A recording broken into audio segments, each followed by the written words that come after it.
Hey, Rachel and Laura. Hi.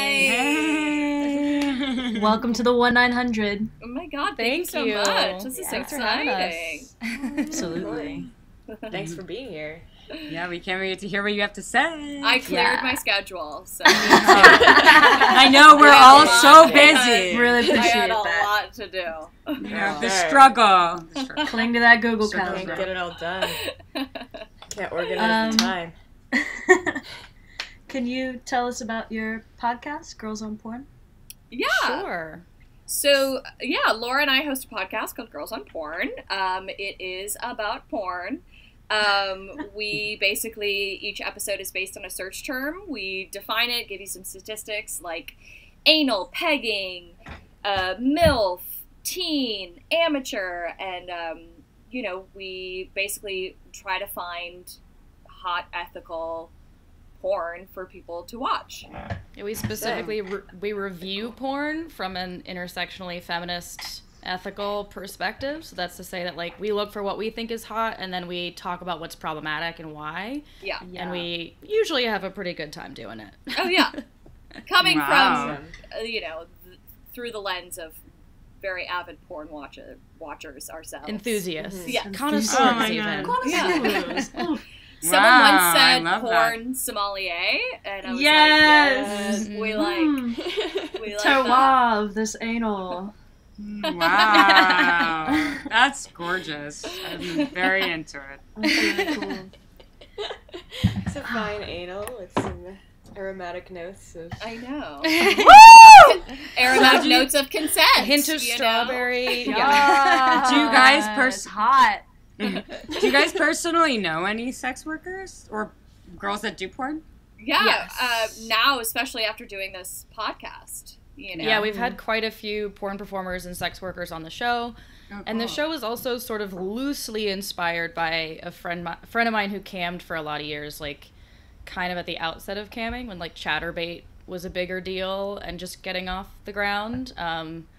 So yeah, we kind of had a adjacence and just curiosity about the porn world in general, and now naturally we've slowly started to meet more people in the community, and it feels really fun to be friends with our favorite sex workers. I know. Wow. Yeah.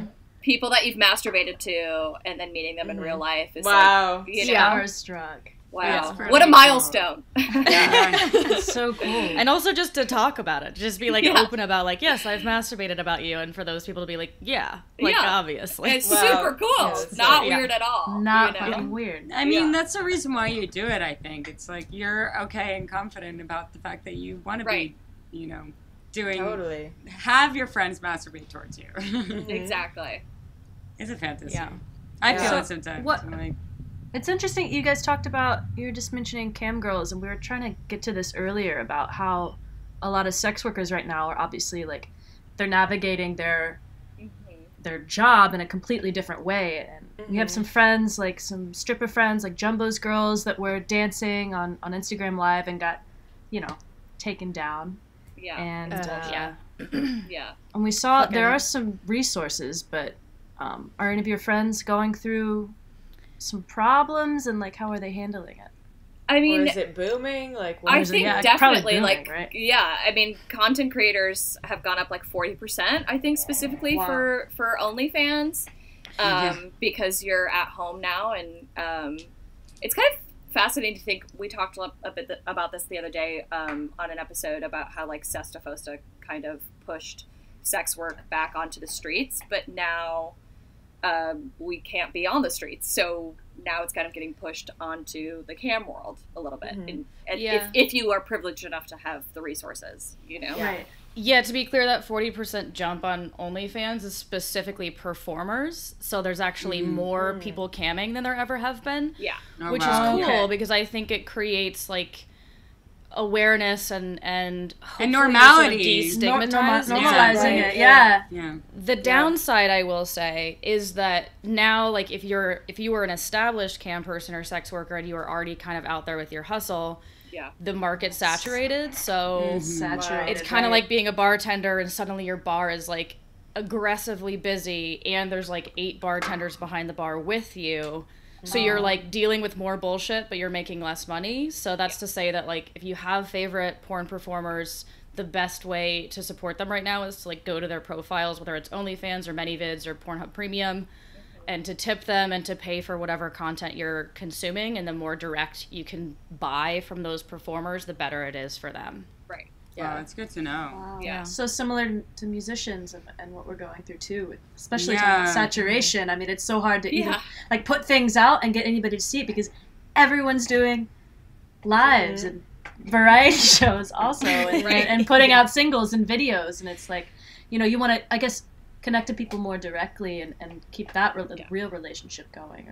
Yeah, totally. It can be hard to stand out and then hard to like maintain clients when there's so much noise right now. Right. So yeah, it's a tricky time, but hopefully the silver lining is that there's just more discussion around cam work and sex work in general. Yeah, I mean, it's ridiculous. I have a bunch of sex worker friends that like now they can't even apply for unemployment if they're, you know, I mean, I know some of them do camming and like that's an easier way of doing it, but people that have to meet up with people physically. Yeah. Now it's like not only do they have to worry about getting like other sexually transmitted things, but like you also have to worry about corona, which is another thing that, you know, somebody can catch, and it's also like there's a lot of stigma around it. And and you specifically mentioned like unemployment. There's also questions specifically targeted at blocking sex workers from benefiting. We came across that. It's like the SBA loan.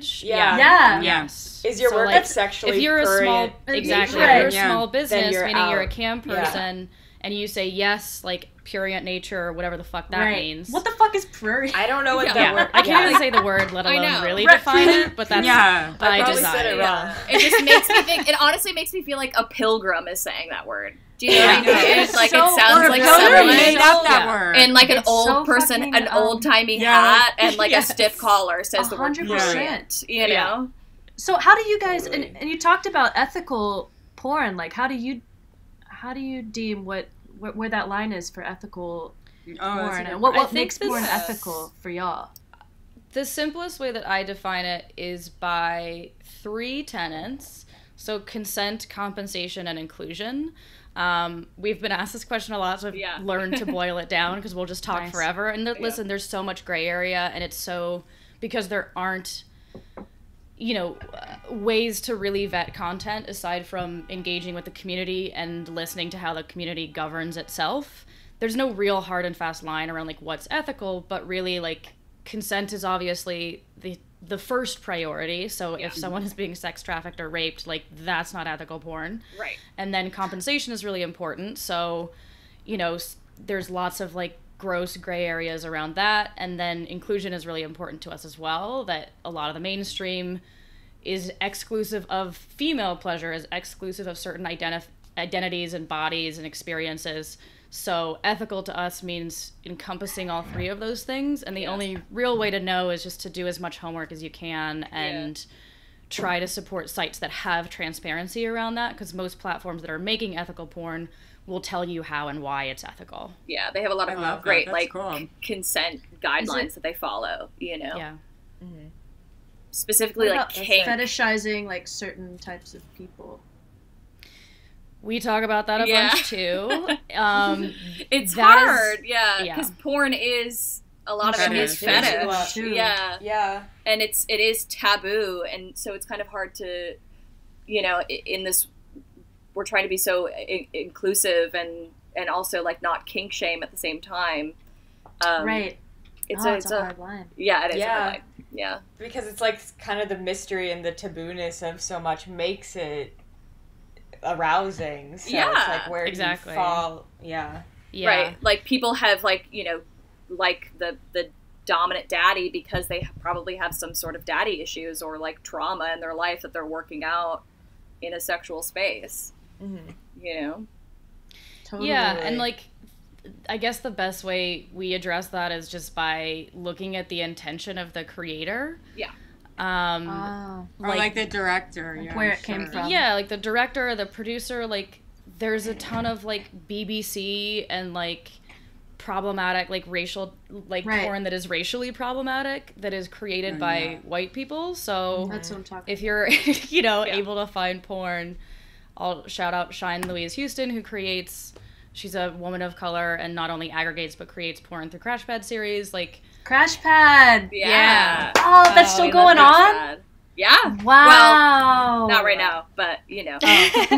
Right. Pre-corona, that's crazy. I was like a baby dyke when that came out, and it blew my mind. There's so much content there. She also has a site where she kind of like vets videos and other production companies that you can search for and find new stuff on too. That's not just specifically hers that she hosts. That's cool. Yeah, I'm so cool. That. That's awesome. Pinklabel.tv is that site. Yeah. Put that link up there. And that's her site? Yeah, that's her site. Yeah, it's her site. Oh, yes. Yeah, it's Pink and White Productions. I will definitely be checking that out. Yeah. What's her name again? Who I'm gonna Shine Louise Houston. Shine Louise Houston. Cool. Earlier we were talking a little bit about what we're doing in quarantine now that we can't, well, I can't have sex. Veronika is with her partner. I've just been with my magic wand, but what are you guys doing? I'm on Team Wand. I now just keep it like in my shower. Like it's handier than it ever was. It holder. She's got a holster. I was like, why do I keep this under my bed in a box? Like I live alone now, so I have it just like on my shower shelf. You like carry it around like your phone. Yeah, like next to each other. You're like my phone and my wand. My porn and my wand. Exactly. That's all I need. Love that. Exactly. I'm in a long-distance relationship, so I've been having FaceTime sex, and I'm continuing to have FaceTime sex. Yeah. So, yeah, doing a lot of that. I feel that. Which is something I feel like, since a lot of us are alone, I hope that at the end of this, everyone's like, yeah, we all masturbate. You know? Right? Everybody masturbates. What a beautiful takeaway. You know? Yeah. I'm also trying to find the silver lining in the, like, return to courtship, as much as that sounds puritanical. I'm like, my fantasies now are like evolving around the idea of like finally getting to fuck someone and us just like really taking our time and like exploring each other's bodies, and it being like the culminating moment in like a European romance film of like, oh my god, oh, finally, alas, like rip off the corset but slowly, like that's, I think, what sex is going to be for me on the other side of this. So I'm just like really trying to enjoy that. She's bought a corset on Amazon. She's ready for I'm wearing it right now. It's just under now. I feel you with the corset training. Yeah. Hopefully it does make people appreciate like the present of being aware and like. Yeah, and hopefully we'll all just be super grateful for everything on the other side of this. You know, like, that's I certainly will, or will work to be if I forget too quickly. I know, me too. I can't wait to enjoy just walking around and actually like having interactions with people that I don't know. I can't wait to hug people. But I guess we can't shake hands anymore, right? Yeah, so that's again, what Dr. Daddy Fauci's saying. So like, what does that mean with having sex then? Yeah, it's gonna might be weird when the quarantine lifts, and are people gonna be really weird, or are they gonna be really eager to? I don't know. I think it's gonna depend on the person and your own personal boundaries and how much you're like still continuing to think about and honor what the virus is doing at that point. I don't think any of us really know what it's going to look like, and I don't think there's going to be like a day in the sun where we all just run out and party again, like maybe in Trump country, but I feel like in the more liberal pockets where we're trying to honor the science, like I think it's going to be a trickle back, and normalcy like will be very far away if ever. Yeah. Also, coronavirus can't be transmitted sexually. Really? I thought you can't eat ass. You can't eat ass, but it's not. There's more than one way to have sex. It's like, well, it's not an STI, but like if you're fucking and like somehow avoiding like. Right. Yeah, I guess if you sanitize pre-sex and don't kiss, like maybe. Yeah, there's no spit. Yeah, but even the Venn diagram is complicated, around right? Yeah. Actually, okay. But then, what would sex look like in a way that wouldn't transmit the disease? If you had it, Latex. yeah, just latex. Head to toe. Just full body body. latex. Right. Just touching that way. Yeah, which honestly sounds hot. And wands. It sounds like a nice fetish. Sweaty. let me tell you. Yeah. It sounds very sweaty, and I hope you don't faint, and I hope that you can breathe somehow as well. Oh yeah, Yeah.